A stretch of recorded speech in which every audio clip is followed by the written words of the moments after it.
출발 새 아침.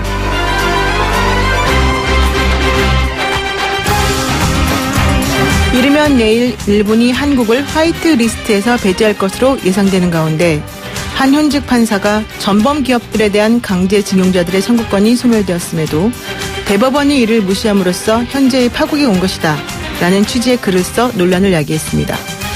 그러나 이는 권리를 행사할 수 없는 기간 동안에는 시효가 진행되지 않는다는 법 원칙을 무시했다는 점에서 또한 국가 간 외교협정으로 개인 청구권을 소멸시킬 수는 없다는 국제법 상식과 기존의 일본 정부 입장과도 배치되어 명백히 잘못된 것입니다. 철저히 가해자의 시각에서 현란한 법기술을 자랑하는 사법공무원의 진위가 무엇인지 궁금합니다. YTN 라디오 노영희의 출발 새 아침 지금부터 시작합니다.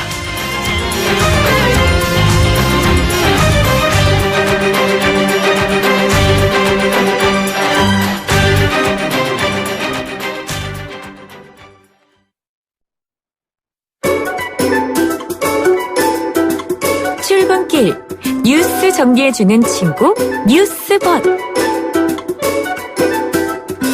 네, 하지만 마냥 달콤하진 않죠. 쓴소리도 할 줄 아는 벗, BUT입니다. 이종훈 시사평론가 함께합니다. 어서 오세요. 네, 안녕하세요. 네, 오늘 한일 외교장관 회담이 태국에서 열리죠? 네, 그렇습니다. 내일 일본이 우리나라를 백색 국가 대상에서 제외하는 수출 무역 관리령 개정안 처리할 것으로 지금 예상이 되고 있지 않습니까? 네.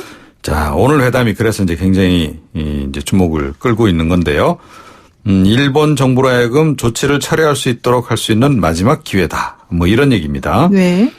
그런데 극적 타결이 가능할지 아직은 불투명한 상태고요. 내일 마이크 폼페이오 미국 국무장관까지 포함한 한미일 3국 외교장관 회동도 예정이 돼 있거든요. 그래서 뭔가 좀 미국 정부가 좀 움직이고 있는 것은 좀 분명해 보인다. 이런 분석입니다. 네. 어제 아사히 신문 보도도 나왔었죠. 그러니까 미국이 뭐 중재안을 지금 내놨다. 그 내용은 일본이 한국을 그 화이트 리스트에서 제외시키지 않는 대신에 이 한국도 압류한 일본 기업의 자산 매각 절차를 일단 동결하는 방안인 것으로 알려져 있습니다. 만약에 이 절충안을 이제 수용을 한다라고 한다면 우리 정부는 일단 강제징용 피해자들을 설득을 좀 해야 되는 그런 과제가 남는 거죠. 그런데 왜 일본에서는 이런 그 미국의 중재와 관련된 내용을 부인하고 있는 겁니까? 그러니까 협상 전에는 일단 네. 부인을 할 수밖에 없겠죠. 아까 그런 중재안이 있었다는 것조차도? 예. 일단 부인을 하고 네. 아무래도 결정을 내리더라도 일본 정부가 독자적으로 결정을 내린 것으로 해야 이른바 체면이 좀 사는 거 아니겠습니까? 예, 네. 그렇군요.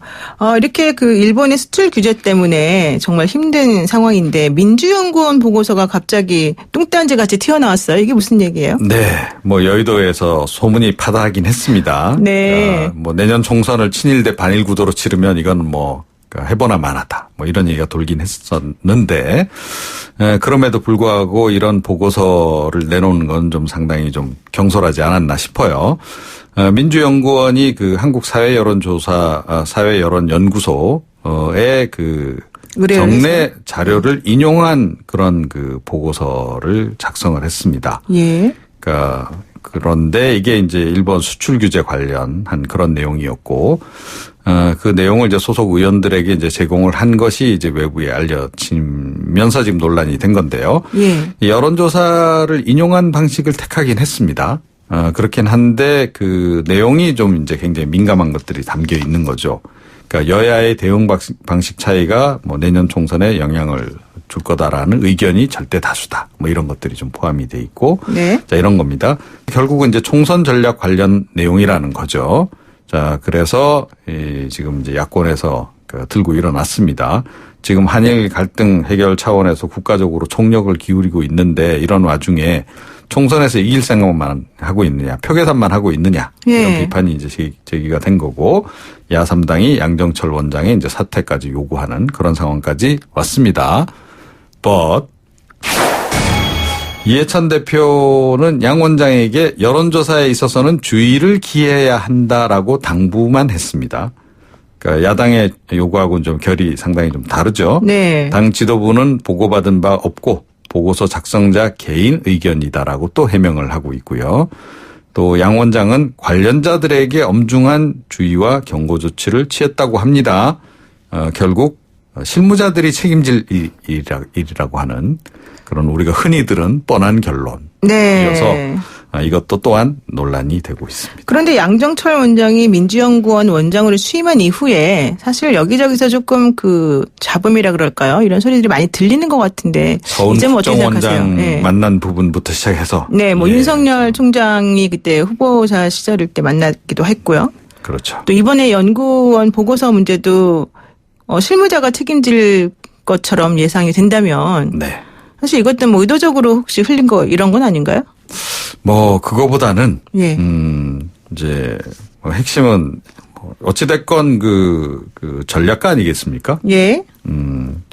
그 이런 분의 지시도 없이 밑에 사람들이 알아서 이런 보고서를 작성했을까? 뭐 이런 네. 의문이 이제 당연히 제기가 되는 거고요. 네. 그래서 논란인 거죠. 그렇군요. 예. 지금 오늘 이제 국회 본회의에서 추경안과 결의안들 이제 처리하는 날이 오늘 1일 아니겠습니까? 본회의를 열어서 하겠다. 예, 일단 이거 어떻게 됩니까? 뭐 지난달 29일에 합의한 내용에 따르면 이제 뭐 그렇긴 합니다. 예. 그런데 과연 그대로 이제 흘러갈지는 지켜봐야 되는 상황입니다. 결의안을 보면 이제 지난달 22일에 외교통일위원회를 통과한 일본 정부 보복적 수출 규제 조치 철회 촉구 결의안. 그거 이외에도 또 이 두 가지 결의안이 더 있어요. 그러니까 그 러시아 관련해서 또 중국 관련해서 결의안 또 이번에 또 이제 나올 예정이거든요. 예, 예. 여기에 더해서 지금 법사위를 통과한 민생 법안들 그리고 국가인권위 국민권익위 위원 인사 안건도 좀 있고요. 가장 결정적으로는 지금 이제 추경안이 되지 않을까 싶은데, 지금 이게 쉽지가 않습니다. 왜요? 정부가 추가로 편성한 일본 수출 규제 대응 예산 2,700억 원 정도 되는데 그걸 놓고 일단 여야 공방이 치열한데 자유한국당 쪽에서는 아주 원초적인 문제를 제기하고 있습니다. 네, 그게 뭔가요? 추경 요건에 과연 맞느냐. 네. 그런 거고요. 그 다음에 이제 뭐 정부 원하는 6조 7천억 원 규모 아니겠습니까? 예. 이걸 이제 여당은 그대로 통과시키자는 건데 지금 이제 그 자유한국당 쪽에서는 원래 이게 추경 편성하려고 했던 그 재해재난 예산 위주로 논의를 하자. 그건 뭐 한 2조 몇천억 원 정도밖에 안 되거든요. 네. 이게 좀 조율이 여전히 별로 안 이루어지고 있는 것으로 전해지고 있습니다. 금액 차이가 너무 크지 않습니까? 그러면? 예, 그렇습니다. 그래서 오늘 본회의가 제가 보기에는 어려울 수도 있다. 네, 그렇군요. 네. 국민 10명 중 7명이 불행하다고 생각하는 설문조사 결과가 나왔는데 네. 어쨌든 뭐 이 부분도 좀 자세히 살펴보고 싶었으나 시간 관계상 여기까지 듣기로 하겠습니다. 예, 실검색어에 지금 확 떠서 제가 네. 좀 하나 포함시키긴 했는데 시간이 없네요. 네, 감사합니다. 네. 지금까지 이정훈 시사평론가와 함께했습니다. 아침을 시작하는 슬기로운 방법. 오늘 내게 이로운 뉴스. 노영희의 출발 새 아침. 슬기로운 인터뷰. 한일 갈등과 북한의 미사일 발사가 동시다발적으로 일어나고 지금 현재 국민들이 불안하고 많은 걱정에 쌓여 있습니다. 그런데 어쩐지 정치권은 다른 생각을 품고 있는 것 같거든요. 누군가는 표 계산을 하고 있다 이렇게 표현하던데요. 뜬금없이 등장한 민주연구원 보고서와 핵무장론. 도대체 정치권의 진짜 생각은 뭘까요? 오로지 표밖에 없는 걸까요? 더불어민주당 홍익표 수석대변인 연결해서 이야기 나눠보겠습니다. 의원님 안녕하세요. 네, 안녕하세요. 반갑습니다. 네. 그 한일 갈등 양상이 내년 총선에서 여당에게 긍정적인 영향을 미칠 거다. 이게 바로 이제 어제 그 민주연구원에서 나온 보고서 내용인데요. 먼저 그 어떤 목적으로 나온 연구 보고서인가요, 이것이? 글쎄요, 이게 뭐 너무 확대 해석하는 문제가 있는 것 같은데. 네. 민주연구원에서 자체 여론조사를 한 게 아니고요. KSOI라고 여론조사 전문기관에서 정기조사한 내용이고 그 내용을 그냥 해석을 하는 게 불과합니다. 3장짜리로 해석을 했고 이게 비공개로 의원들한테 보냈던 내용인데 네. 사실 내용을 보면 아무 내용이 없어요. 그냥 여론조사 결과 이런 여론조사 결과가 있다. 네네. 이런 조사 보니까 이렇더라라는 내용이밖에 없거든요. 네. 그러니까 이걸 너무 지나치게 확대 해석하는 거 아닌가. 물론 아까 제가 이미 여러 언론에 말씀드린 것처럼 민주연구원이 이런 보고서를 낼 내용은 아니었다. 그러니까 제가 보기엔 그 의미 두 가지인데요. 예. 하나는 연구 보고서를 뭐 의원들한테 보낼 정도로 대단한 보고서도 아닌 너무 저는 수준 이하의 보고서다 이렇게 보고요. 두 번째는 아까 말씀드린 것처럼 어쨌든 굉장히 중요한 외교안보 이슈를 마치 그 당리당략처럼 이용하는 것처럼 비춰지게 그 표현을 쓴 것 자체가 적절치 않다 이렇게 보고 있습니다. 네, 의미를 좀 축소 해석하시는 거 아닌가 좀 생각이 드는데요. 그 실제 일본의 수출 규제 조치 발표 이후에 민주당 그 일부 의원들의 발언도 그렇고 또 뭐 조국 그 전 민정수석도 그렇고 야당 특히 한국당을 겨냥해서 친일이라는 식으로 이제 날을 세운 게 있지 않습니까? 이게 총선 전략을 지금 나타낸 거다 이런 여론들이 있는데 이런 지적에 대해서는 그러면 이 연구원의 보고서 맥락과 비추어서 어떤 답변을 주실 수 있을까요? 아니, 그러니까 저는 좀 이해가 안 되는 게 선호의 문제인데, 네. 한일 갈등을 우리 더불어민주당이 그 조장하고 확산시킨 건 아니지 않습니까? 네, 그렇죠. 예, 그 다음에 두 번째, 우리 당의 대응이나 또 조국 수석의 SNS, 여러 가지 해석을 하니까 그 두 개 포함하는데, 이 보고서가 나오기 전에 이미 있었던 겁니다. 어떤 의미에서는 이 보고서는 그냥 사후적 해석을 한 것이라고 좀 보거든요. 네. 그러니까 이 보고서를 갖고 우리가 전략적으로 조직적으로 뭔가 체계적으로 움직였다 이건 전혀 아니거든요. 네. 그러니까 이 사실 친일 프레임이라는 게 우리 당이 뭐 만든다고 해서 만들어진 것도 아니죠. 그거는 국민들께서 그런 판단을 하셨고 일부 야당이나 일부 언론의 행태가 도저히 이해할 수 없을 정도로 어떤 그 한국 정권에는 비판적이고 도리어 일본 정권의 그 일본 아베 정부에게 우호적이었다라는 것이 그건 뭐 더불어민주당이 주장해서 친일 프레임이 만들어진 게 아니라 본인들 스스로가 그렇게 만들어 놓은 것이죠. 네, 그렇군요. 사실 이제 그래서 저도 이 그 보고 문건을 한번 자세히 읽어봤습니다. 뭐가 문제인지를. 예. 근데 여기 보니까 원칙적 대응을 선호하는 여론에 비추어 볼 때 총선 영향은 긍정적일 것이다. 이 일본 수출 규제와 관련해서 이 부분이 제가 보기에 문제였던 것 같은데 이게 사실은 이렇게 해석이 되는 게 아닌가. 예컨대 여야 대응 방식과 관련해서 원칙적으로 대응하는 것이 사람들이 더 좋아하기 때문에 현재 여당의 대응 방식은 총선에 긍정적 영향을 미칠 것으로 분석된다. 뭐 이런 취지였다. 이게 맞습니까? 글쎄요, 뭐, 내용을 보면, 네. 저도 좀 황당해서, 좀 뭐, 아무 내용이 없는 건데, 결국은 이런 거죠. 지금 국민들께서는, 일본의 대응이 부당하다고, 일본의 조치가 부당하다고 보기 때문에, 네. 한국 정부가 대화와 타협보다는, 원칙을 지키면서 강경하게 대응할 것을 주문하고 계신 것 같아요. 네네. 그리고 그러한 대응을 잘하고 있다고 해서 대통령이나 정부 여당에 대한 지지도가 사실 일부 상승한 것도 사실이고요. 예. 그런 측면에 대해서 저는 그냥 여론조사 내용을 보고 사후적으로 해석한 것에 불과한 거지. 예. 이 문건이 어떤 뭐 당의 지침이라든지 또는 이 문건의 기초에서 뭔가 움직였다는 것은 전혀 사실이 아니라는 겁니다. 네. 하지만 야당에서는 민주당이 공식 사과해야 된다. 뭐 양정철 원장을 해임해야 된다. 이런 요구까지 나오는 실정인데 양 원장의 해임 필요하다고 보십니까? 저는 그런 문제는 아니라고 생각을 합니다. 결국은 뭐 이것을 우리가 적극적으로 외부에 발표한 보고서도 아니었고요. 최고위원회 보고된 보고서도 아니었습니다. 그러니까 뭐든 민주연구원장이 이 문제에 대해서 해명을 했고, 당대표도, 총선과 관련된 내용을 좀 더 주의 있게 협의해서 신중하게 해야 된다 이런 말씀을 하시면서 주의 조치를 취했기 때문에, 일단락할 문제라고 보고, 그리고 심각하게 제가 보기엔 지금 언론에서 제가 보기엔 확대 해석하는 건데요. 여당하고 일부 야당과 네. 언론에서 확대 해석하는 게, 도리어 이런 식으로 대응하는 것이 거꾸로 얘기해서 일본의 프레임에 더 말리는 거다 이렇게 생각을 합니다. 지금 굉장히 내일 일본의 가기 결정도 있고 해서 민감한 시점에서 이 문제를 자꾸 정쟁화시킬 필요는 없다 저는 이렇게 보고 있습니다. 네, 그렇군요. 지금 이제 백색 국가 일본의 백색 국가 제외 움직임과 관련해서 집권 여당이 그러면 어떤 계획을 가지고 있느냐 이런 질문도 있는데요. 이미 아직 가정을 대상으로 해서 말씀드릴 수는 없지만 매우 신속하게 관련해서 만약에 일본에 가기 결정이 난다면 대응을 해나갈 예정입니다. 대통령의 메시지로부터 해서 고위당정 협의, 그 다음에 정부 측의 관련된 조치, 대응 방안 등이 체계적으로 발표될 것을 이미 준비하고 있습니다. 네, 그렇군요. 그 자유한국당 내에서는 이제 이와 관련해서 핵 무장론을 다시 얘기를 하기도 하고요. 뭐 핵 잠수함 체제부터 전술핵 재배치 요구까지 나오고 있는 상황인데, 이게 지금 가능한 대안입니까? 저 진행자께서도 가능할 거 생각하지 않으시지 않을까 싶습니다. 네. 툭하면 제가 보기에는 안보 문제에 대해서 나오면 이 안보 포퓰리즘처럼 네네. 전술핵 배치 얘기하는데 전혀 미국의 핵 관련 정책이라든지 국제사회 분위기를 이해 못하는 그냥 뭐라 그럴까요? 그냥 한번 일단 질러보자 이런 식인 것 같습니다. 네. 우선 제가 한번 좀 사실관계를 좀 말씀드리면 전술핵 재배치는 국제 핵무기 발전 과정이라든지 미국의 핵 정책하고 전혀 맞지도 않습니다.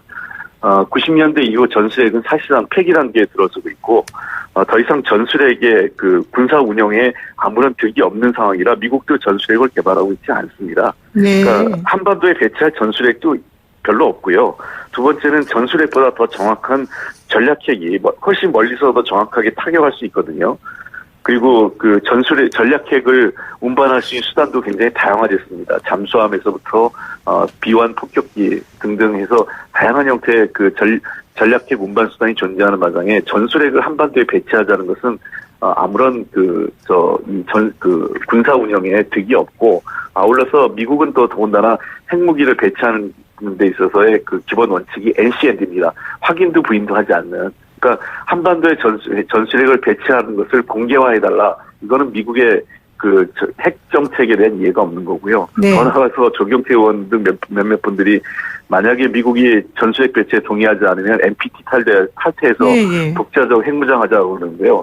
만약에 그런 식으로 되면 일본의 화이트리스트 배제가 아니라 전 세계적인 우리가 북한과 비슷한 제재 국면에 처할 텐데, 과연 한국이 얼마나 버틸 수 있겠습니까? 대외 의존도가 높고 국제 경제 협력을 해야 되는 한국의 입장에서는 그것은 있을 수 없는 일이기 때문에 네. 전혀 국제 정세라든지 또는 핵 기술의 전략적 운영에 대한 이해가 없는 발언이다, 이렇게 보고 있습니다. 그렇군요. 근데 사실 이제 핵 우산의 보호를 받을 것이냐 아니면 나토식 핵 공유를 할 것이냐 이런 얘기가 있는데요. 결론적으로는 트럼프 대통령이 지금 전술핵까지 개발한다고 하는 이 상황에서 자유한국당의 얘기를 그냥 전체적으로 말이 안 된다 이렇게 치부할 수는 없는 거 아니냐 이런 얘기도 있습니다. 지금 한반도 비핵화 하려고 하고 있지 않습니까? 네. 한반도 비핵화라는 거는 물론 핵심은 북한의 비핵화인데, 우리가 핵을 가지겠다고 하는 순간 한반도 비핵화는 영원해지는 거고, 이 한반도 비핵화의 원칙은 바로 자유한국당 정권이었던 과거 민자당의 노태우 정부 시절에 선언한 내용입니다. 네. 이 한반도 비핵화 선언을 바탕으로 지금 이 핵무기를 없애기 위한 여러 가지 노력을 취하고 있는데, 만약 그러면은 한반도를 중심으로 해서 다시 핵무장에 도미노로 빠지게 됩니다. 우리나라뿐만 아니라 모든 주변 국가들이 핵을 가졌을 때, 네. 이 한반도와 이 동북아 지역이 과연 평화로울 수 있는 건지, 핵전쟁의 공포에 다시 우리 국민의 모든 안전을 내맡기는 것이 바람직한지에 대해서는 저는 생각을 달리합니다. 예. 과거 그런 식의 냉전적 사고방식, 그다음에 대결적 사고방식으로서는 미래를 열 수 없다고 생각합니다. 더 나아가서 저는 한반도의 비핵화가 아니라 전 세계 비핵화를 구상했던 오바마 대통령의 구상을 한번 되짚어봐야 될 시점이라고 생각합니다. 네. 그래서 지금 야권에서는 한일 관계는 그토록 발끈하면서 왜 북한 미사일에 대한 대응은 안 하느냐. 오죽하면 우리가 핵 무장론까지 말하겠느냐. 이런 얘기 하는데 대응을 안 하는 건지 아니면 못 하는 건지 어떤 게 맞을까요? 북한의 단거리 미사일에 대해서는 해석을 좀 달리 하는데요. 예.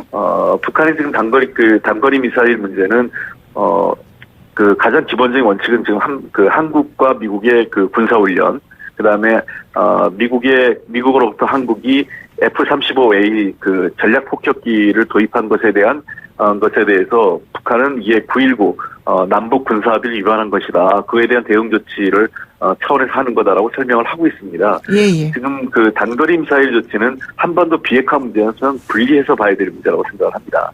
그러니까 이 문제는 도리어 남북한 간의 군사적 합의를 이행하고 신뢰관계를 높이는 속에서 문제를 풀어야 될 거라고 생각을 하고, 한반도 비핵화 프로세스는 여전히 북한과 미국, 그다음에 한국이 이 여러 차원의 대화를 하면서 이제 조만간 실무회담이 재개될 예정이기 때문에 아마 한미 군사 훈련이 끝나고 나면 북미 간의 실무회담이 재개될 것을 보기 때문에 예. 이 문제를 연계해서 그러니까 단거리 미사일 문제와 한반도 비핵화 문제를 연계해서 문제를 풀려고 한다면 이것은 조금 차원이 다른 문제를 서로 엮고 있다 이렇게 생각을 합니다. 실제로 단거리 미사일은 한국도 여러 차례 실험을 하고 있고 모든 나라가 하고 있는 문제이기 때문에 예. 이 문제를 너무 확대해서 할 필요는 없다. 물론 북한이 단거리 미사일 쏜 것 자체는 매우 유감스럽습니다. 9.19 군사합의 위반한 것도 맞고요. 그렇기 때문에 김정은 위원장이나 북한 당국이 조금 더 냉정하게 현재 국면을 좀 남북 관계나 또는 북미 관계 전반을 고려하면서 보다 더 신중하게 어떤 조치를 취했으면 좋겠다라는 저희들은 개인 당국 차원에서 매우 유감스럽게 생각하지만 이 문제를 너무 확대 해석해서 한반도 비핵화 자체를 어려운 국면으로 끌고 가는 것은 또 다른 소탐 대실이 아닐까 생각합니다. 네, 그러니까 유감스러운 상황이긴 하지만 확대 해석하는 것은 경계하는 것이 맞겠다 이런 말씀이었습니다. 네, 의원님 오늘 인터뷰 여기까지 하겠습니다. 고맙습니다. 네, 감사합니다. 네, 지금까지 더불어민주당 홍익표 수석대변인과 함께했습니다. 노영희의 출발 새 아침 잠시 후 2부에서는 한동대 박원균 교수와 북한의 장사포 발사 시험 관련한 남북 미관계 관련해서 자세히 분석해 봅니다.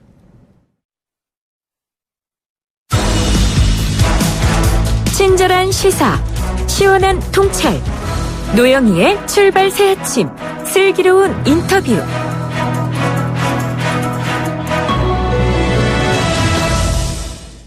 어제 새벽 북한이 또다시 미사일을 발사했죠. 지난 25일 미사일 도발 이후에 엿새 만에 무력 시위를 또다시 벌인 건데요. 이번 미사일은 지난번보다 저고도로 발사가 됐고 따라서 그 위협성이 한층 강조됐다 이런 평가가 있습니다. 이런 가운데 지난주 미국 백악관 NSC 고위 당국자가 비무장지대에서 북한 당국자를 만나 협상 재개에 대한 의견을 나눈 걸로 알려졌습니다. 그렇다면 이 시기에 왜 이런 식의 미사일 도발을 북한이 계속 감행하는지 배경에 주목되고 있습니다. 관련해서 전문가와 함께 이야기 나눠보도록 하겠습니다. 박원곤 한동대 국제지역학과 교수님 스튜디오에 직접 나오셨습니다. 안녕하세요. 네, 안녕하세요. 네, 지금 좀 전에 우리가 이제 홍익표 의원하고 얘기를 잠깐 나눴는데요. 네. 그 자유한국당에서 얘기하고 있는 핵 무장론, 네. 뭐 해구산, 또 뭐 나토식 핵 공유 이런 것들에 대해서는 좀 어떤 식으로 우리가 좀 생각해 보는 게 맞을까요? 예, 개념이 좀 복잡한데요. 일단 예. 핵무장과 전술핵을 하나로 묶고 또 핵 공유는 좀 다른 개념입니다. 뭐 결론부터 말씀드리면 한국의 핵무장 같은 경우에는 저는 필요성도 좀 낮다라고 필요성도 낮고 그리고 실질적으로 이행하기도 현재로서는 거의 매우 어렵다라고 생각을 합니다. 일단 가장 큰 문제가 우리가 다시 핵무장을 하겠다라고 얘기를 하면 네. 지금 북한이 갖고 있는 핵을 정당화시키는 그런 또 당연히 명분이 되고 효과가죠. 그렇죠. 지금 네. 국제사회와 협력해서 북한 비핵화를 어떻게든지 추진하는데 명분을 완전히 상실하게 되는 그런 상황이 오게 되고요. 두 번째는 1991년에 한반도 비핵화 공동선언을 했습니다. 물론 북한도 같이 했는데 북한은 그것을 지키지 않지만 한국은 여전히 지키고 있죠. 거기에 네. 보면 핵과 관련된 모든 그 시설들뿐만 아니라 핵 관련된 핵무기, 지금 말하는 전술 무기도 배비하지 않겠다라는 그 내용도 들어 있거든요. 네. 그렇게 되면 우리가 서명하고 또 우리가 공포한 한반도 비핵화 공동선언을 부정하는 거가 되고요. 하나는 이제 핵심적인 건데 군사적 필요성도 사실 그렇게 높지 않습니다. 지금 미국이 운영하고 우리한테 제공하고 있는 이른바 핵우산 확장 네. 억제 같은 경우에는 전술핵 외에도 여러 가지 핵무기가 있기 때문에 구태여 핵무기를 한반도에 안 갖고 오더라도 충분히 그것을 북한을 억제할 수 있는 능력은 있죠. 그리고 네. 마지막으로 주변국이 강력하게 반발할 수밖에 없다. 특히 중국의 반발도 충분히 예상이 되고요. 그리고 핵무장을 하게 되면 우리가 NPT를 탈퇴하게 되는데 그렇죠. NPT를 탈퇴하게 되면은 당연히 유엔에서 경제 제재를 받게 돼 있습니다. 제재를 여러 가지 네. 제재죠. 지금 북한이 받고 있는 제재 한국으로서는 그것이 감당이 안 되죠. 네, 그렇군요. 보니까 프랑스에서도 이제 이번에 북한의 미사일 발사에 대해서 규탄하는 그런 성명을 내기도 했고, 네. 또 유엔 안보리 비공개 회의를 오늘 개최한다는 결정이 또 내려지기도 했거든요. 네. 이런 걸 생각해 본다면은 북한이 우리가 어제 쏜 거는 방사포 시험 발사다 이렇게 얘기한 것과 관련해서 뭔가 조금 국제사회의 움직임에 대해서 좀 변명하는 듯한 느낌이 좀 들긴 합니다. 어떻습니까?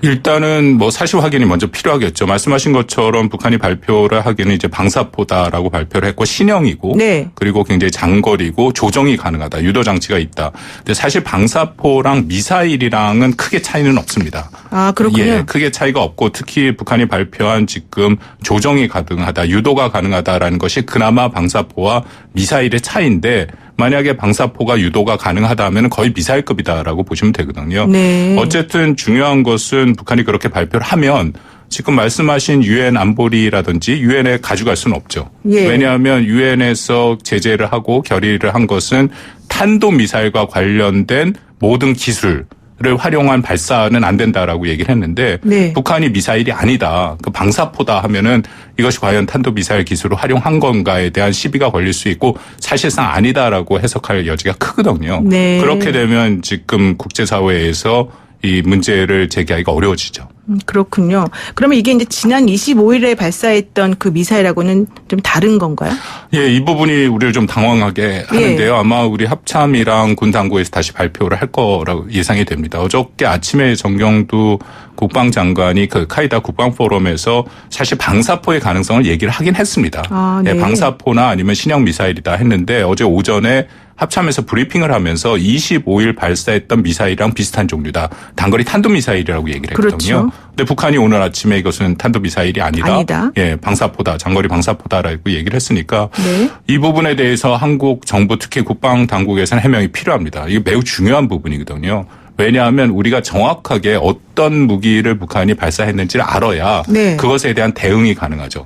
예를 들어서 방사포 같은 경우에는 그 연평 포격 때 북한이 방사포를 쐈거든요. 네. 그때 우리가 제대로 대응을 못한 것이 그냥 포라고 생각을 했지 방사포인지 몰랐습니다. 그것을 정확히 알아야 우리가 이른바 이제 원점 타격을 해서 빨리 억제할 수가 있죠. 근데 네. 이번에도 어떻게 보면 좀 놓친 부분이 있는 거거든요. 그 부분에 대해서는 군 당국의 해명이 필요하다고 생각합니다. 그게 바로 이제 추가 도발 가능성하고도 좀 연결되는 건가요, 그러면? 그럼요. 예, 추가 도발 가능성은 조금 배경이랑도 연계돼 있는데 저는 북한이 이런 식으로 저강도 도발이죠. 저강도 네. 도발을 하는 가장 큰 이유는 역시 미국을 겨냥하고 있다라고 생각이 되고요. 미국과 실무 협상을 할 가능성이 있다라고 판단이 되는데 그 전에 어쨌든 협상력을 최대한 올리기 위해서 트럼프 대통령이 만들어 놓은 금지선이 있습니다. 그 선을 안 넘는 범위 내에서 지금 계속 이런 식의 무력 시위를 하고 있다라고 판단이 됩니다. 지금 미국에서는 그 우리들이 생각하는 것보다는 훨씬 그 대응하는 수위가 좀 낮아요. 예. 그게 바로 이제 북한하고 미국의 이해관계가 그 협상과 관련해서 어느 정도 일치하고 있기 때문이다. 이렇게 봐도 되겠습니까? 그렇습니다. 더불어서 트럼프 대통령이 5월 4일 날 북한이 첫 미사일을 발사하지 않았습니까? 네네. 9일 날 했고 7월 25일 그리고 31일은 방사포라 하더라도 5월 4일 발사 이후에 트럼프 대통령의 기본적인 입장은 이것은 미국에 대한 위협이 아니다. 네. 다른 국가들도 다 하는 것이다. 심지어는 지난 25일 발사하고 나서 남북은 분쟁을 벌이고 있다. 그래서 뭐 이런 일이 있다라는까지 얘기를 했거든요. 그렇죠. 그런 식으로 얘기를 한 상태에서 지금 뭐 발사를 비난할 수는 없는 거고요. 또 트럼프 대통령이 그렇게 얘기하는 배경에는 당연히 이제 북한과의 대화, 실무협상의 동력을 이어가겠다라는 그런 의도가 있다라고 생각이 됩니다. 실무협상의 동력이라고 하는 건 결과적으로는 경제 제재 완화가 궁극적 목표가 된다. 이런 말씀이신 거죠? 뭐 북한이 원하는 것은 그건데요. 지난 2차 하노이 그 정상회담 때 아주 노골적으로 경제 제재 5개 해제를 요구를 했죠. 그렇죠. 근데 그 이후에 지금 북한이 약간 전략을 바꿨습니다. 너무나도 자신들의 카드를 보여줬다 생각해서 그거보다는 체제 안전 보장 얘기를 하고 있거든요. 체제 안전 보장이요? 예. 최근에 25일 날 발사한 미사일 이후에 26일 날 북한의 보도를 보면 두 가지 문제를 제기하는데 하나는 여전히 한미가 연합훈련을 하고 있다. 그건 9.19 군사합의의 위반이다. 또 하나는 한국이 무력 증강을 하고 있다. 그렇죠. 35의 일을 갖고 오고 있다. 그 두 가지를 얘기를 하면서 체제 안전 보장이 북한 비핵화의 상응 조치라고 얘기를 하는데 저는 여전히 그것은 일종의 명분이고요. 북한한테 제일 급한 것은 경제 제재 해제죠. 특히 연말 정도까지 가면 경제 제재에 대한 효과가 평양에서도 나타날 가능성이 있거든요. 그리고 네. 얼마 전에 우리 한국은행에서 공식적으로 작년도 북한 경제가 마이너스 4.1%, 올해는 더 떨어질 가능성이 있으니까 북한의 입장에서 급한 것은 경제 제재 해제겠죠. 그러니까 북한이 자꾸 이렇게 도발을 감행하는 이유는 사실 그 북한이 견디기 어려운 한계점에 도달했기 때문일 가능성이 좀 많다. 이렇게 보시는 것 그렇습니다. 같아요. 전반적인 지금 스케줄도 사실 지금 한 7, 8월이 매우 중요한 시기거든요. 이때 뭔가 미국과 단판을 져야 김정은 위원장이 4월 시정연설에서 올 연말까지를 시한으로 못 박은 게 실질적으로 진행이 되고 연말 전에 말씀드린 경제 해제 결정이 되더라도 그 프로세스가 시간이 많이 걸립니다. 네네. 그렇기 때문에 지금의 뭔가를 결과를 봐야 되고 그래서 트럼프 대통령을 지금 국내 정치적으로 좀 공경에 몰아붙여서 트럼프 대통령이 셈법을 바꿔서 북한이 원하는 어떤 조치를 갖고 나오게 하는 예. 그런 또 전술이다라고 생각이 됩니다. 그렇다면 북한 입장에서는 오늘 아까 초반에 잠깐 말씀드렸습니다만은 네. 영국, 독일, 프랑스가 유엔 안보리의 비공개 회의 소집해서 이제 회의가 열리기로 결정된 그런 사항. 네. 또 프랑스가 공식적으로 북한의 미사일 발사에 대해서 비난하고 나서는 상황. 이런 상황이 조금 부담스러울 것 같습니다. 뭐 당연히 부담이 되겠죠. 근데 지금 31일 발사한 거는 아마 해당이 안 되고 근데 그 이전에 지금 발사한 게 최소한 3차례 발사가 있었기 때문에 예. 그것은 충분히 이제 규탄 성명 정도가 나올 수 있죠. 근데 네. 여태까지 단거리 탄도 미사일에 대해서는 구체적인 제재가 부과되지는 않았습니다. 그렇죠. 그럼에도 말씀하신 것처럼 안보리 차원에서 규탄 성명이 나온다라면은 그거는 북한한테 적지 않은 부담이 되는 것은 사실입니다. 그러면 안보리 차원에서 할 수 있는 대북 대응이라고 하는 거는 규탄 성명 정도라고 보시는 근데 거예요? 여태까지 단거리 탄도 미사일로도 규탄 성명까지도 못 갔거든요. 그렇죠. 이번에 어떻게 될지 좀 두고 봐야 되는데 가능성이 그렇게 높지는 않습니다. 네, 그렇군요. 그러면은 아베 총리의 사실은 행보도 우리가 보기에는 속내가 뭔지는 좀 대강 짐작은 갑니다만은 네. 굳이 우리만 쏙 빼고 미국하고의 그런 관계만 얘기를 했습니다. 이런 발언의 배경은 어떻게 보세요? 저는 당연히 의도적이다라고 생각이 되고요. 지난 25일 발사했을 때도 관방장관이랑 방위성 같은 경우에는 한국과도 협력해야 된다라는 얘기를 했고 이번에도 한국과 협력해야 된다 얘기를 했는데 아베 수상만은 미국과 협력해서 문제를 해결하겠다. 이것은 그렇죠. 당연히 한국의 지금 상황을 의식한 발언이다라고 판단이 됩니다. 근데 그러면서도 또 지난 25일 발사 관련해서는 우리나라 지소미아에 의거해서 네. 북한의 발사와 관련된 정보를 달라 또 이런 얘기도 했다고 해서 좀 안 맞는 것 같아요. 앞뒤가. 그 정보는 공동으로 오가는 거기 때문에요. 네. 일본에서 달라고 했고 또 제가 이야기로는 우리도 일본에서 정보를 받아서 사실 25일 날 처음에 우리 군 당국이 파악했던 사거리는 틀렸거든요. 그 그렇군요. 사거리의 최종 확인은 제가 다시 한번 확인해 봐야겠습니다만 미국과 일본 정보로 최종 확인이 됐다라고 알고 있습니다. 네, 그렇군요. 이런 상황에서 지금 황교안 자유한국당 대표 같은 경우에는 9.19 남북 군사 합의를 폐기해야 된다 이런 얘기도 했고요. 또 사실 나경원 원내대표도 예. 그와 관련된 폐기까지도 주장하기도 하고 아니면 강력한 경고 메시지를 내야 된다 이렇게 얘기하기도 했거든요. 어떻게 보십니까? 9.19 군사 합의에는 문제가 있죠. 그 1조와 1항에 문제가 그렇죠. 있는데 네, 1조 같은 1조 1항. 경우에는 네. 상대방에 대한 일체의 적대 행위를 전면 중지하기로 했는데 북한이 25일 날 미사일 발사하고 26일 날 명확하게 무력 시위다라고 써버렸습니다. 네. 그러니까 무력 시위는 정확한 적대 행위죠. 근데 또 1항에 보면 어떤 내용이 있냐면 쌍방은 상대방을 겨냥한 대규모 군사훈련 및 무력 증강 문제. 안 하겠다라는 것이 약속이 돼 있습니다. 네. 북한이 이걸 갖고 이제 한국에 문제 제기를 하는 거거든요. 여전히 우리가 F-35 무력 증강하고 있다. 그러니까 이 조항은 처음 나왔을 때부터 문제의 소지가 있다고들 많이 얘기를 했습니다. 네. 이것은 제가 이야기로는 우리 국방부 차원에서도 북한과 협상을 해서 이 부분을 좀 수정하려고 하는데 지금 북한이 응하지 않고 있다라고 지금 알고 있습니다. 혹자들은 9.19 합의에 미사일 발사와 관련된 내용은 없기 때문에 네. 그거는 또 괜찮은 거 아니냐 이런 얘기하는 사람도 있는데 그건 아닌가 보죠. 노 변호사님 더 잘 아실 것 같은데요. 일체의 적대 행위를 어떻게 해석하느냐에 네네. 따라 다른데 무력 시위는 당연히 적대 행위죠. 그렇군요. 네. 네. 오늘 태국 방콕에서 열리는 아세안 지역 안보 포럼에서 강경화 외교부 장관하고 고노다로 일본 외무상이 이제 회담을 할 건데요. 네. 사실 뾰족하게 어떤 결론이 날 것 같지는 않습니다만은 네. 어떻습니까? 어쨌든 그동안에는 계속해서 만나지도 않겠다라고 했던 일본이 만나기는 한다는 거잖아요. 네. 조금 변화가 있는 건가요? 오늘 만나고 또 한미일 의 3국 네네. 외교장관 회담도 있죠. 저는 네, 지금 미국의 중재, 예. 매우 중요한 오늘이 된다라고 생각이 됩니다. 이게 아마 그 화이트리스트의 배제를 막을 수 있는 마지막 이 고비다라고 생각이 되고요. 미국이 생각보다 적극적으로 움직입니다. 물밑에서 움직이고 있다라고 저는 판단을 하고 있었고요. 지난번 스티웰 동아태 담당 차관보가 왔을 때부터 그리고 볼튼 보좌관 왔을 때부터 미국의 이해 중에 하나가 한일 간의 갈등이 있으면 한미일 안보 협력이 안 되거든요. 네. 당연히 중재를 하는데 물밑에서 중재를 하고 아마 이번에 ARF 포럼에서 좀 물 바깥으로 그러니까 좀 공식적으로 하는데 이게 굉장히 중요하다고 생각합니다. 일단 1차적으로 미국이 일본에 대해서는 확전하지 말아라. 그건 화이트리스트에서 한 걸 배제하지 말라는 얘기고. 그렇죠. 또 그 일부 언론에서 일본발 언론에서 나왔습니다만 한국에도 강제징용 배상 판결과 관련해서 압류한 일본 기업의 자산 자산을 매각하지 않는 것. 그러니까 일단은 양측 다 확전을 하지 않고 그리고 어떻게 공감대를 찾아가는가. 뭐 바라기는 일단은 좀 멈추는 것이 저는 매우 중요하다라고 생각을 해서요. 뭔가 그 안에서 공감대를 형성할 수 있으면 하는 바람은 있습니다. 근데 그런 정도의 중재안은 사실 그냥 딱 여기까지만 하고 그만 일단 중단, 보류 이 정도의 임시적인 조치 아닌가요? 일단은 근데 화이트 리스트에 배제가 되면 저는 이것을 그 좀 돌이킬 수 없는 강을 건넌다라고 거니까 생각이 되기 때문에 일단은 멈추는 게 멈춰야겠죠. 중요하다. 그래서, 예, 알겠습니다. 오늘 말씀 여기까지 듣겠습니다. 고맙습니다, 교수님. 감사합니다. 네, 지금까지 한동대학교 국제지역학과 박원곤 교수와 함께했습니다. She packed my bags last night, pre-flight. 네, 노영희의 출발 새 아침 8시 뉴스 들으시고요. 잠시 후 3부에서는 요즘 유튜버 형태에 대한 여론으로 돌아오겠습니다. 지금 들리는 노래 무슨 노래인지 아세요? 엘튼 존의 로켓맨인데요. 잠시 들으시면서 감상 한번 해보시죠.